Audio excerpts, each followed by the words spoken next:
prière, pour ce temps de recommandation de son âme à Dieu, pour ce temps d'affection pour sa famille, en particulier son époux Roland, sa fille Emmanuel, son petit-fils Christian, ses 5 beaux-frères et belles-sœurs, ses neveux, Roxane, Olivier, tous ses amis, enseignants, amis de Clermont-Ferrand, sûrement de Bagnols-sur-Mer, les membres du Foumen de la Sardane, du cercle littéraire, des écrivains bagnoulins, de tous les amis qui sont nombreux ce matin. Nous sommes là pour nous recueillir, pour écouter la parole de Dieu qui nous invite à l'espérance. Tournons-nous vers le Christ avec confiance. Seigneur Jésus, votre grand-mère, votre tante, votre belle-sœur, notre sœur à tous dans le Seigneur vient de quitter ce monde qui passe. Alors nous sommes bien sûr à la consternation de nous séparer sitôt de celles que nous aimions, de celles que nous apprécions, de celles qui aimaient, qui aimaient la vie, qui aimaient Bagnols d'un amour de prédilection. Née à Bagnols justement il y a 69 ans, catalane de Soquilarel, catalane de souche. Eh bien, Françoise Rossel, elle restera toute sa vie imprégnée par cette culture millénaire catalane, par les paysages et les couleurs de la Côte d'Armor plus particulièrement, pour tout ce qui révèle, bien sûr, la grandeur de l'homme créé à l'image de la ressemblance de Dieu, mais aussi la beauté de Dieu et de sa création. C'est à l'occasion d'ailleurs d'une sardane, peut-être la Saint-Esprit, on en entendra tout à l'heure, danse mystique, mythique, des Catalans, qui célèbre la fraternité, la fierté d'un peuple jamais assujetti, que Françoise eh bien, fera la rencontre de Roland Dumas, qui deviendra son époux. 2 mois après ce contact à l'intérieur de cette ronde de danseurs, eh bien, vous épouserez dans le Seigneur, à l'église, justement, et il y a de cela 47 ans. Françoise quittera sa terre natale et exercera ce beau et noble métier de professeur d'histoire, de géographie, à Clermont-Ferrand, tout près de son époux, qui lui-même sera professeur de mathématiques. À la retraite de l'enseignement, le couple viendra s'installer définitivement à Bagnols. Et ici, François s'investira dans la vie associative au Foumen de la Sardane pour entretenir le feu de la beauté de cette danse nationale décrite par le poète catalan Maragall qui disait la Sardane es la més bella de totes les danses d'Espagne es la magnificanei campaus i ami de Valente Oceanita. Alors si je traduis, je ne sais pas si c'est bien en français, la Sardane est la plus belle de toutes les danses qui se font et se défont, c'est cet agneau magnifique qui, avec mesure, avance en oscillant. Ici, Françoise bien, se découvrira une âme de poète, de poétesse, d'écrivain, puisqu'elle écrira des romans, des recueils de poésie, guide sur Bagnols. Je crois que nous entendrons tout à l'heure une de ses œuvres en hommage à elle. Sur la Côte Vermeille, elle participera au cercle littéraire et deviendra, comme vous disiez, il y a 2 ans, cheville ouvrière des écrivains bagnoulins. Alors, au-delà de tous ces souvenirs partagés du vide que nous ressentons, humains, bien, nous devons, malgré cette peine, parce que nous sommes, pour la plupart, un peuple croyant, et que notre devise en catalan restera toujours « Sempre endavant, mai morirem », toujours de l'avant, on ne mourra jamais.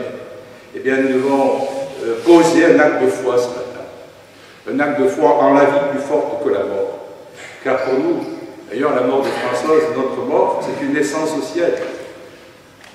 Et les textes sacrés que nous avons entendus sont une lumière de foi et de bonté que nous jetons sur le monde, sur la vie de Françoise, par son amour des élèves, déjà, par sa passion de l'enseignement, par ses dons d'artiste, poète, d'écrivain, par son amour, bien sûr, de sa famille, son mari en particulier, de ses enfants et petits-enfants, par son amour de la culture catalane. Et Françoise nous laisse le témoignage d'une vie, pas seulement aux couleurs catalanes, mais aux couleurs de l'Évangile, arc-en-ciel.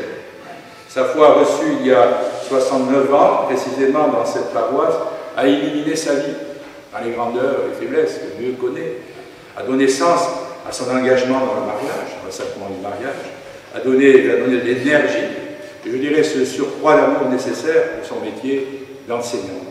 Cette foi, c'est en fait cet émerveillement devant le chant du monde, devant l'œuvre de Dieu dans la création, eh bien, elle a su le révéler, elle a su l'interpréter dans son art d'écrire. Elle a donc d'une certaine manière, apporter cette pierre que chacun nous portons à l'édification, à la construction de la maison du monde, de la maison commune que nous appelons, nous chrétiens, déjà le royaume de Dieu. Ce royaume de Dieu qui est perceptible dans les relations, dans les échanges, mais également dans la beauté du monde, de l'homme et des hommes et des femmes de bonne volonté.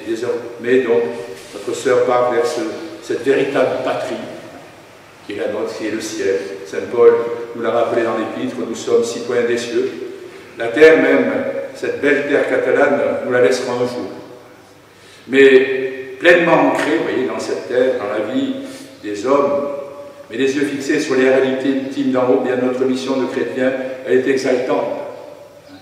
Un bonheur sans fin nous attend Françoise, après avoir aimé, après avoir lutté, après avoir créé, un Dieu plein de tendresse, de miséricorde, bien nous tend ses bras, nous verrons un jour de nos yeux, celui que nous avons cherché, celui que nous avons aimé servir, celui que nous avons entrevu, celui que nous avons aimé servir en aimant et en servant nos frères. Et bien, par l'intercession de notre Sainte Vierge Marie, Notre-Dame de Montserrat, patronne de Catalogne, qui ne connaît pas de frontières, de Saint-Pierre et de Saint-Paul, aujourd'hui fêtés, les colonnes de l'Église, eh bien, prions le Seigneur d'accueillir sa servante Françoise et qui lui donne de connaître pour toujours l'amour, la joie, la lumière, la paix de l'éternité. Amen.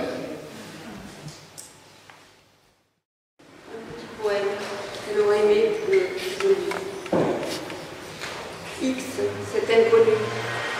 Toute vie sur la terre est passage éphémère. Gagner une autre vie est judicieux pari.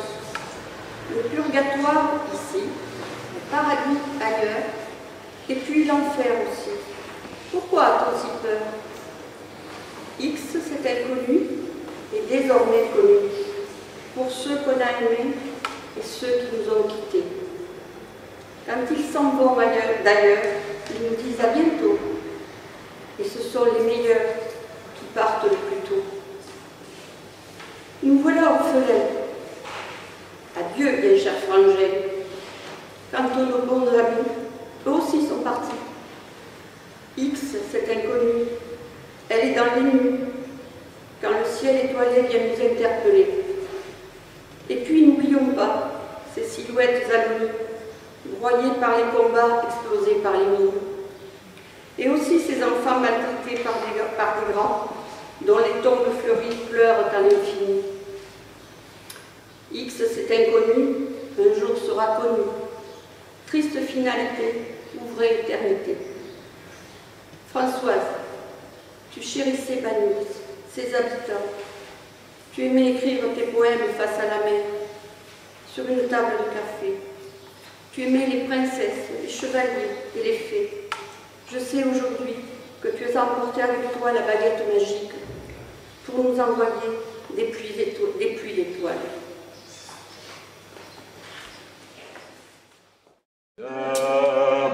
Montserrat este, illumineu la catalana terra, diem-nos ca passer, diem-nos ca passer.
Chers amis, c'est avec nos prières, nos pensées et notre affection que nous avons accompagné ce matin notre amie Madame Françoise Dumas-Rossel, qui nous a quittés, nous pouvons dire trop rapidement, à l'âge de 69 ans, et soutenir sa famille dans ce terrible moment qu'est la perte d'un être cher. Monsieur Roland Dumas, son époux, Madame Emmanuelle Abécassi Dumas, sa fille, Monsieur Christian Lesseur, son petit-fils, parents et alliés, vous remercie d'avoir pris un peu de votre temps ce matin pour être présent à ce rendez-vous que nous a fixé Françoise. Ils vous expriment au travers ma voix leur profonde gratitude.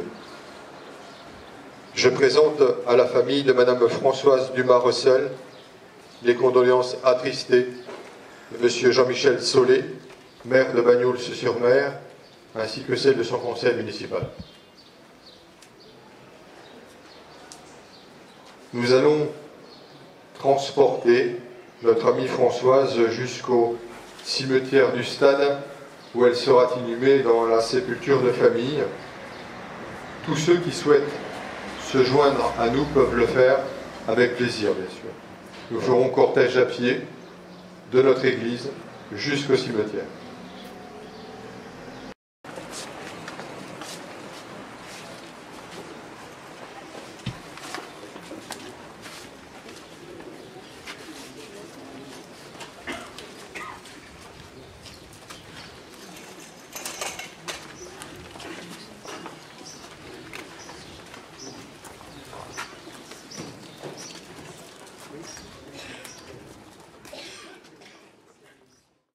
Chers amis,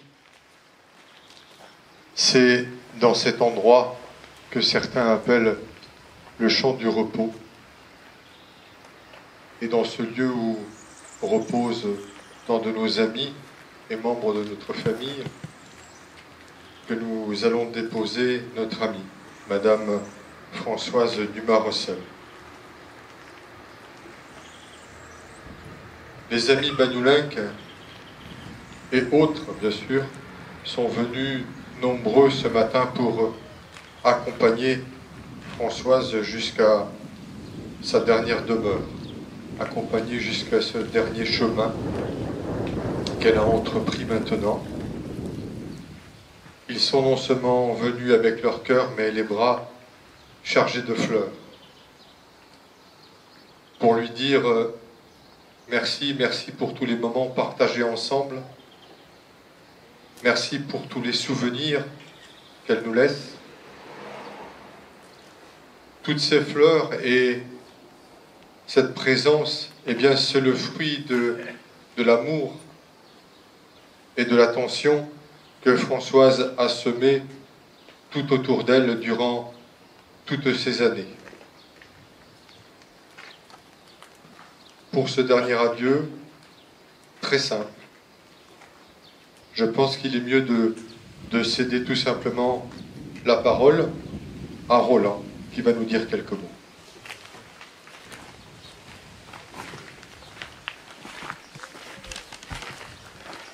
J'ai demandé à ma sœur de m'accompagner parce que je n'étais pas sûr de pouvoir aller au bout de ce très court texte. Après ce qu'avait dit le prêtre et ce que disent ses amis, moi je voudrais simplement dire ce que je pense en tant qu'époux. Comment pourrais-je, Françoise, mon épouse depuis 47 ans, te rendre sans impudeur un hommage public, toi qui étais si pudique?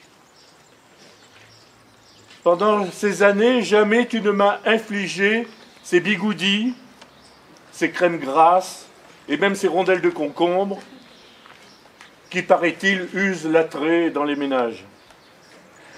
Dès le matin, pimpante et gaie, tu insufflais le bonheur d'une journée nouvelle. Et c'était un vrai plaisir le matin, au moment où elle allait partir à l'école, de voir qu'elle partait joyeuse et gaie. Ce bonheur est suffisamment savouré au moment même où nous le vivions, Je le revis quelquefois je le revivais, je le revis encore par bouffées. Toi, penché sur le berceau de notre fille, ou prenant un bain de soleil dans la prairie de notre maison du Berry, ou même lorsque tu surgissais de la rue Jean-Bart et que je te guettais depuis la fenêtre de notre salle de séjour, attendant que tu reviennes.